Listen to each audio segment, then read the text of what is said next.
Présenter la destination Sahara en tant que destination touristique ne se résume pas à cette image de dunes et de grands espaces véhiculés par les agences de voyage sur les différents supports de communication. 70% de l'activité touristique dans le monde est basée actuellement sur le tourisme culturel. Un tourisme où l'échange entre les cultures joue un grand rôle dans le développement d'un tourisme durable. Dans ce numéro de Destination Algérie, nous allons à la découverte d'une région saharienne pas comme les autres. Elle est l'une des dernières régions découvertes par les explorateurs. Ses richesses archéologiques naturelles et ses traditions ancestrales ont fait d'elle l'une des plus belles régions sahariennes au monde. Bienvenue dans le Tassili Ager.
L'appellation Tarourfit signifie une chambre. Ce qsar date de plus de 8 siècles.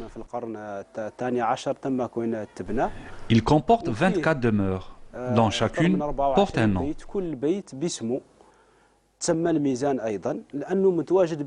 On le nomme Qsar el-Mizan ou balance, par rapport à sa position entre le Qsar Zalwaz et le Qsar Ajahil. Il a été bâti sur les mêmes bases de construction d'une forteresse.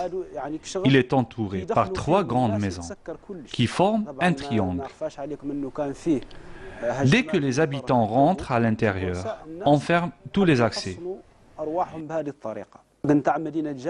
Les habitants du Qsar sont des Touaregs de Kel Tarourfit, Kel Ajeddil et Kel Temelmali. Ce sont des Touaregs sédentarisés comme ceux de Tombouctou et de Ghat. كل قصر effectivement il a sa palmairie au-dessous qui par exemple قصر Tarourfit هذا là où on est actuellement on est dans la maison du fondateur de l'Aqsar. C'est notre grand-père qui s'appelle Abdou Ben Zaid Ben Amran. Ici, on est dans la maison, sa maison. Et bien sûr, c'est sa maison qui domine la crête. Et cette crête, on l'appelle Qsar Tarourfit. Et dans la langue berbère, le mot Tarourfit, ça signifie une crête. Si on a créé des associations, c'est pourquoi? C'est-à-dire donner une nouvelle vie et à ce patrimoine. Parce que le patrimoine, c'est notre culture. Et la culture, c'est notre identité.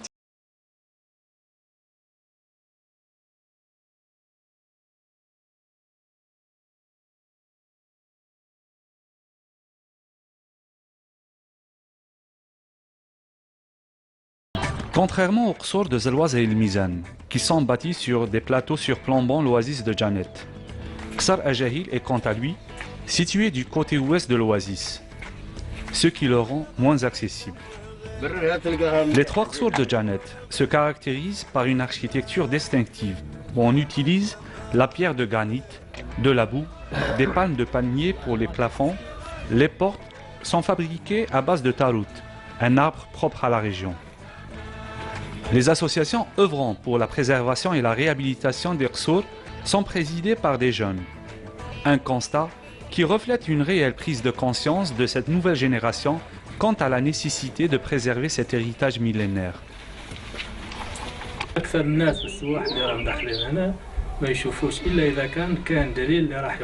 Les touristes qui viennent ici à Janet ne font pas attention à Sorsal, sauf ceux qui sont accompagnés de guides.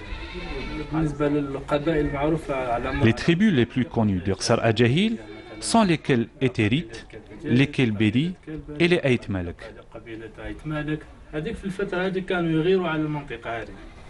On raconte qu'une tribu venue du Tchad, connue par le nom d'Ekaradan, a attaqué Sorsal et tué tous les adultes, laissant des petits enfants, d'où le nom Ajahil qui signifie orphelin.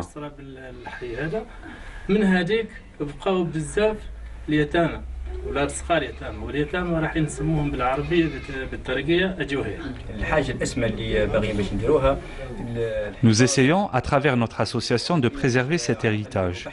Nous menons des recherches quotidiennement afin de trouver le maximum d'informations pour enrichir la documentation sur Sorsal.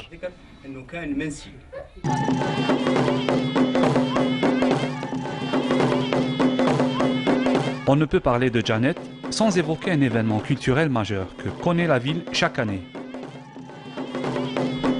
Les habitants de Qsar Zelwaz et El Mihan forment les deux tribus autrefois rivales, devenues par la suite la composante des troupes de danse de cette célèbre fête qui est la Sbeiba, un rituel classé patrimoine mondial de l'humanité, mettant en valeur des chorégraphies qui miment des mouvements guerriers transformés en danse de paix entre les deux tribus.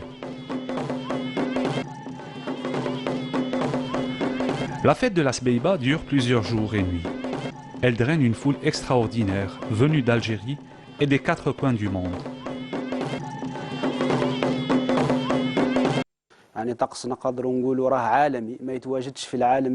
Ce rituel de la Sbeiba est unique au monde.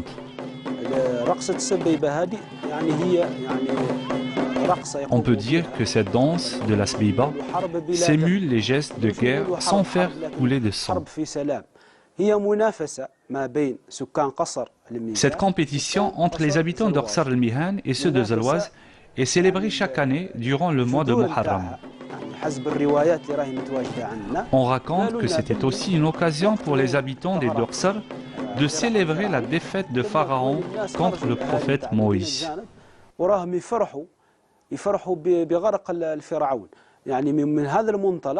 يعني جات رقصة السبيبة وهذه رقصة السبيبة في أول محرم أو في أول محرم من كل سنة يقوم بها الأهالي نتاع جانت بالتحديد في العاشر. La fête atteint son apogée durant la journée de Ashura. في منافسة تكون في واش تكون في الرقص تكون في اللباس. La fête consiste en des chants, des rites, des chorégraphies, mais l'habit traditionnel fait toute la différence. Il y a ce qu'on appelle Timoulawen, c'est-à-dire Timoulawen Hadou, c'est une préparation de la journée J, c'est-à-dire la journée des Sbeiba, qu'on appelle, il y a des gens qui l'appellent Tilelen, il y a des gens qui l'appellent Arawad, il y a des gens qui l'appellent Doria.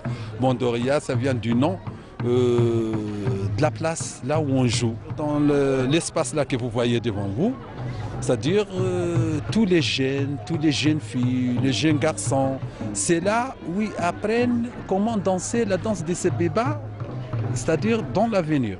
On choisit toujours les couleurs vives, rouge, violet, orange, vert. Tu vois, c'est des couleurs un petit peu attirantes. Avec des bijoux, il y a une seule danse de la Sbeiba pour ces deux quartiers, pour ces deux Qsar, El Mihan et Zelwaz. Il y a une seule danse. mais il représente quelque chose, il représente la fierté de ces gens-là. الاسم هذا منين جاء يعني كنقولوا السبيبة هو اسم لشهر. Le mot Sbeiba signifie le mois de Muharram en langue touareg. اللغة المحلية نقولوا مثلا سراتي نجاجا سبيبة أو جيما يلكمنا أو جيما يزرين. دونك هذه التسمية نتاع السبيبة هي يعني الشهر الأول في الأشهر باللغة المحلية باللغة التارقية. L'activité du secteur de l'artisanat occupe une place importante dans l'univers touristique de la ville de Janet. Nous avons rendez-vous avec quelques artisans à la maison de jeunes de Janet, lieu où activent plusieurs associations. En effet, la société Touareg se distingue par une activité artisanale variée, artistique, esthétique, mais surtout traditionnelle.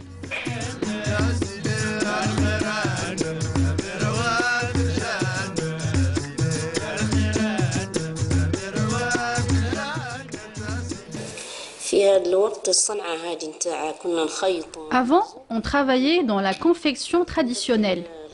Actuellement, nous nous sommes orientés vers la réalisation de mobilier à base de feuilles de palmier. On a constaté que ce métier risque de disparaître. On a voulu le relancer avec les jeunes filles de l'association. En plus, c'est un métier qui est mieux rémunéré. J'ai impliqué aussi les femmes au foyer et j'ai réussi à faire travailler 45 femmes.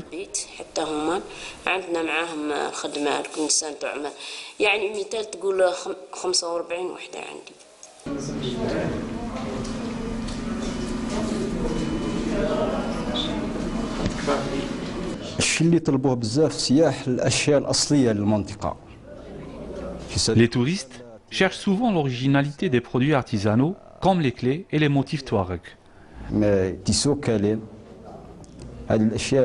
L'importance pour eux, c'est que le produit soit fabriqué localement.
Je suis le gardien de Tintagirt.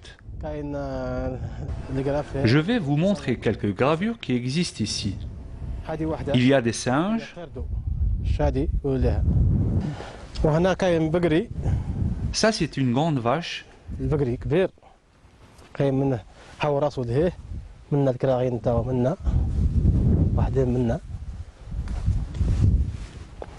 Et là, on trouve deux autruches. Et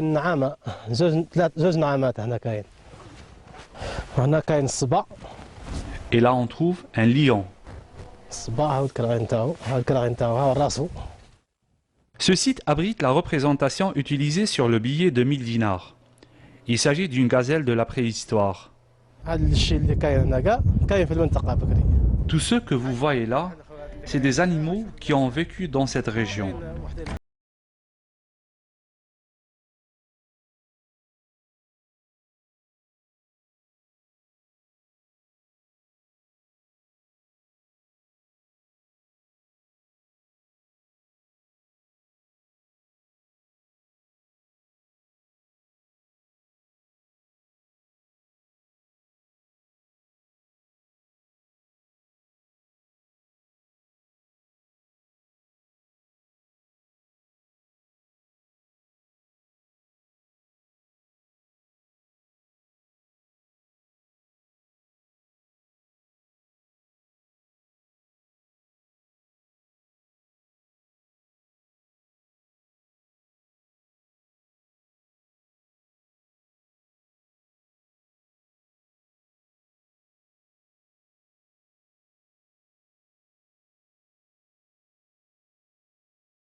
Les touristes viennent ici car il y a beaucoup d'arbres. Il y a aussi le canyon et surtout l'eau. Pour la profondeur, elle pourrait atteindre 25 mètres pour certains et 40 mètres pour d'autres.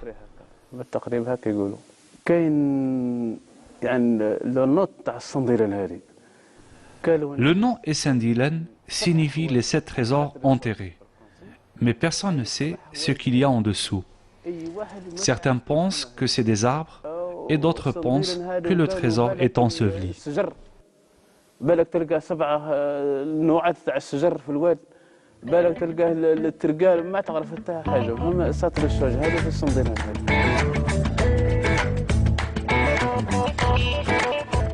Le mystère des Sendilen encore en tête. Nous voilà sur un autre site, celui de la vache qui pleure, un des plus célèbres sites archéologiques du parc culturel du Tassili.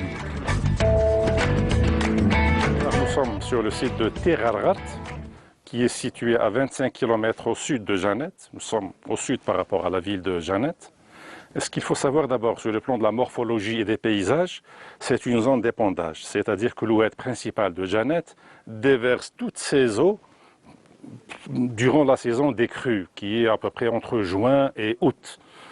Donc c'est l'oued principal de Janet, qui est l'oued Edjiriou, déverse toutes ses eaux dans cette région, c'est une zone d'épandage.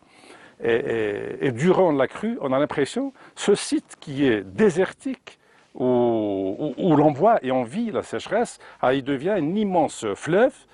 Et ce qui est fantastique sur ce site, c'est qu'à chaque fois qu'il y a la crue, l'eau atteint systématiquement le museau de la bête qui est en larmes.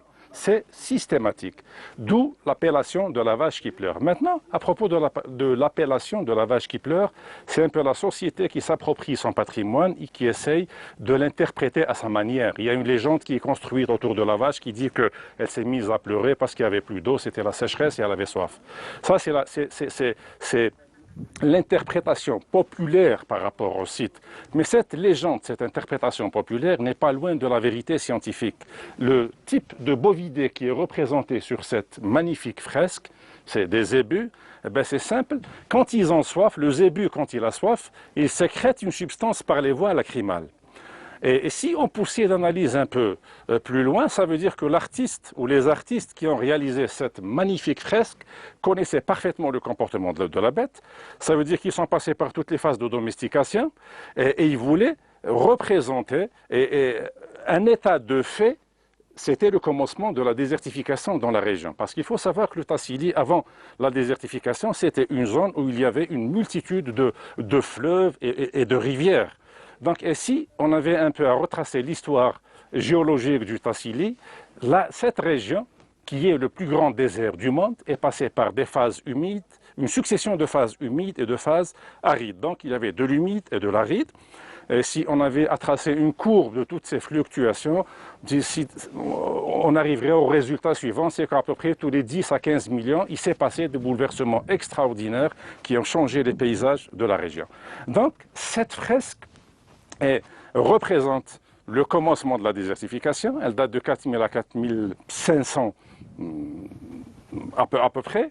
Donc, et le site de Tir El Ghart est un site représentatif du Tassili, parce qu'il faut savoir que le Tassili n'est pas un simple désert. Le Tassili, c'est un ensemble de déserts, c'est un ensemble d'écosystèmes qui ont cette particularité d'être interdépendants, mais d'être aussi extrêmement fragiles.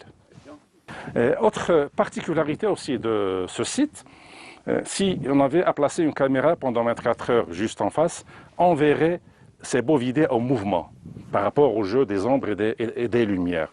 Donc c'est une fresque qui est pratiquement le summum de l'art rupestre du Tassili. Donc je disais à propos de la technique, l'artiste ou les artistes qui ont réalisé ce chef-d'œuvre ont agi d'une manière très spéciale, révolutionnaire sur le plan artistique, parce que auparavant, pour graver un sujet, les hommes étaient piquetés le contour du sujet qu'ils voulaient représenter. Par exemple, pour représenter un cercle, on procédait à un piquetage, le contour du cercle, et on joignait ces piquetages pour réaliser la gravure du cercle. Ce qui nous donnait un trait en V ou en U. Ça dépendait du geste. Mais là, sur cette fresque, ils ont agi d'une manière très spéciale. Ils ont poli des surfaces pour faire apparaître d'autres surfaces en relief. Cela dénote d'un élément très important, c'est qu'ils sont arrivés à un moment de maîtrise artistique extraordinaire.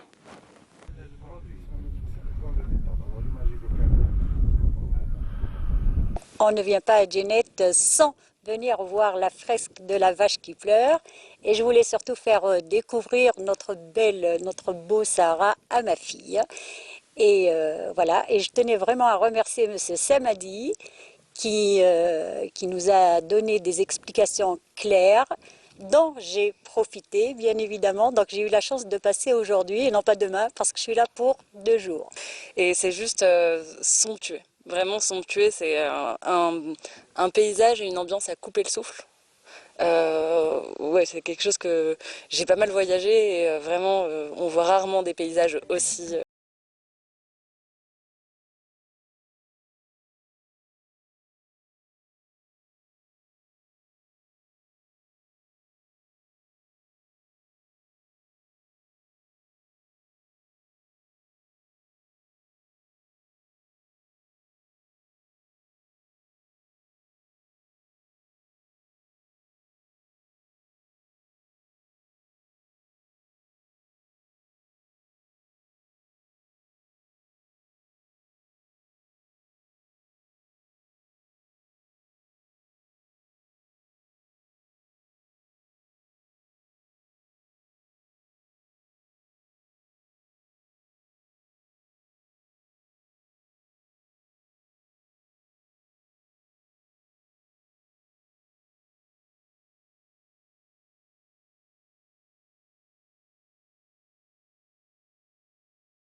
Le tourisme sur lequel on a tablé ces dernières années, c'est vrai qu'on a surtout axé nos efforts sur le tourisme local. On a démarché la plupart des œuvres sociales des entreprises publiques, les grosses qui sont connues comme Sonatra, comme les œuvres sociales de l'enseignement, etc. Donc on a tablé sur les nationaux. On a élaboré une stratégie au niveau de la direction commerciale de notre entreprise qui a apporté ses fruits. On a reçu, jusqu'ici, on est tout au début de la saison, donc on a reçu 4 ou 5 groupes, notamment dernièrement lors des vacances scolaires de printemps. Donc ça a apporté des fruits. Notre stratégie est axée surtout sur les médias. On a fait 2 éducteurs, ce qu'on appelle chez nous des éducteurs. On a invité différentes entreprises et ça a donné des fruits. Donc, grâce à eux, on a remarqué un flux très remarquable des touristes algériens. Je ne parle pas seulement des œuvres sociales dont la démarche est différente. par rapport aux particuliers, mais c'est un média, c'est un outil qui a touché plus les foyers, les personnes, les particuliers, et on a senti le résultat.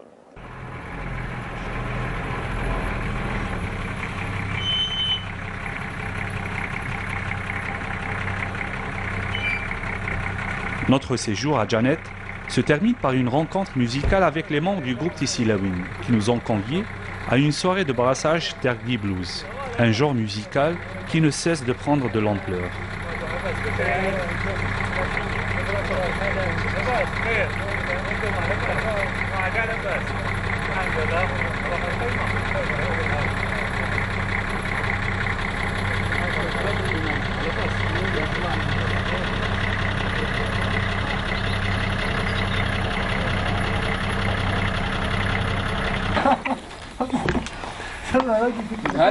Il faut qu'il se pose.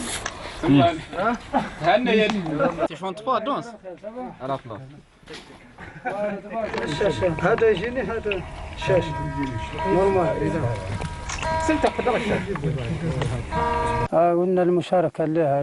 Notre première scène était à l'occasion d'un hommage rendu au défunt Atman Bali.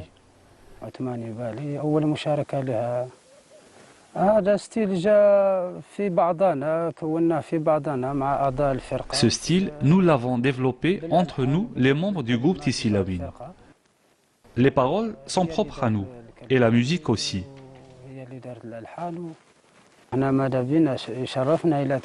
Nous souhaitons faire beaucoup de scènes et faire connaître aussi notre musique dans les différents festivals. Nous sommes heureux que ce style prenne de l'ampleur dans l'univers musical mondial.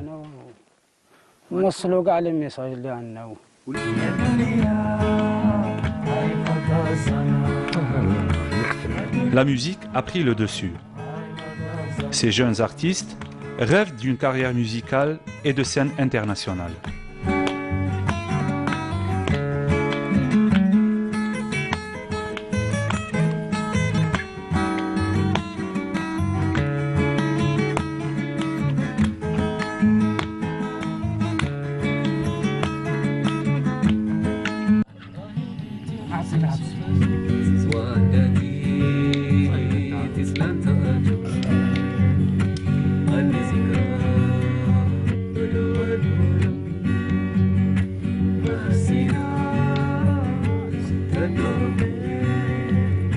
Les membres du groupe sont pour la plupart guides touristiques.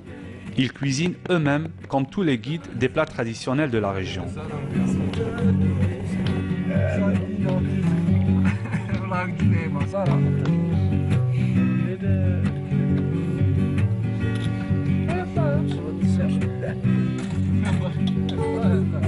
Le Tassili Najer, des décors naturels à couper le souffle, beaucoup d'émotions et de beaux rêves. Un temps qui semble s'arrêter pour laisser place à la contemplation. Voilà ce que vous offre le Tassili Najer et sa perle Janet. 50 siècles avant les pharaons, des civilisations humaines ont existé dans cette région de l'extrême sud-est de l'Algérie. Classée réserve de l'homme et de la biosphère, patrimoine mondial de l'humanité.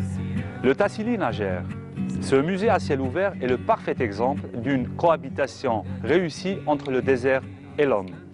Un équilibre fragile qui dure depuis des millions d'années et que le touriste d'aujourd'hui se doit de respecter. J'espère que vous avez apprécié cette virée dans cette région de Janet. On vous donne rendez-vous pour un prochain numéro de Destination Algérie.